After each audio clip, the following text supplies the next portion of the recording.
Welcome back to Mountain Mornings. Founded in a garage in Colorado in 1994, Backcountry Access, also known as BCA's mission, has always been to save lives, not just sell products. The brand equips backcountry users from first-timers to seasoned guides with the knowledge and gear to make informed decisions for safer outcomes. In this week's Business Spotlight, we take a look at their Tracker 4 Avalanche Transceiver.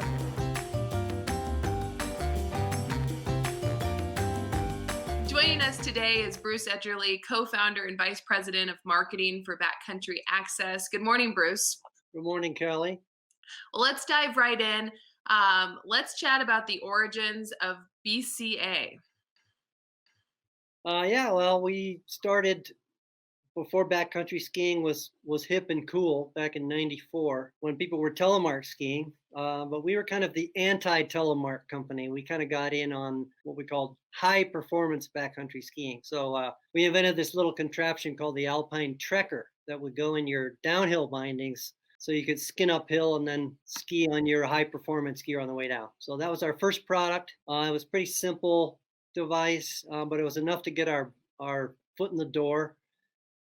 And then we came out 4 years later with our Tracker Avalanche Transceiver, which was the first digital Avalanche Transceiver ever made. And that put us on the map. And that we followed up with our own line of shovels and probes and backpacks.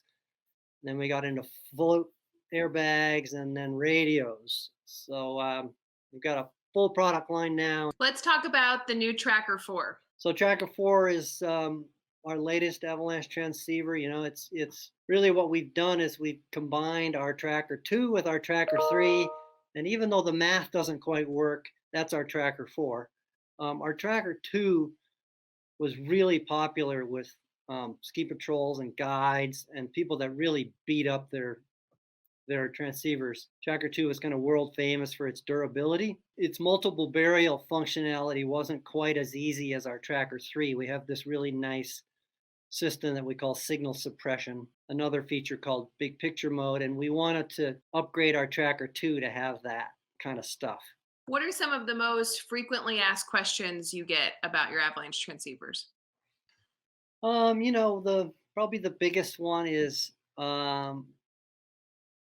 does it interfere with my cell phone, or does my cell phone interfere with my transceiver? And the answer is, if they're really close together and you're searching, then you could lose some receive range and you won't pick up a signal as soon as you would if your cell phone were turned off. Very good to know. How important are the multiple barrier factors? Well, there's a lot of excitement over that issue. I think a lot of it comes out of the guiding world, and these multiple burial features, like our signal suppression or other companies, they have marking. What that function does is once you find the first victim, that guide can move on to the next victim while everybody else is shoveling. So it's basically just remotely turning off the transmitter on the person that's been found so you can go find the next one. What's the difference between analog and digital receivers? The difference is that an analog receiver requires a lot of skill because all it is an amplifier. It takes the signal that's coming from the victim's transceiver and it amplifies it so you can hear the beeps. A digital transceiver actually does all that thinking for you. It has several different antennas inside that kind of act as the ears, and it can tell just by the amount of strength on each one of those antennas which direction to steer you along, and it'll tell you how far away you are. So, what's the purpose of a third antenna and how important is that? Well, a third antenna is nice. It's a little bit like the marking and signal suppression.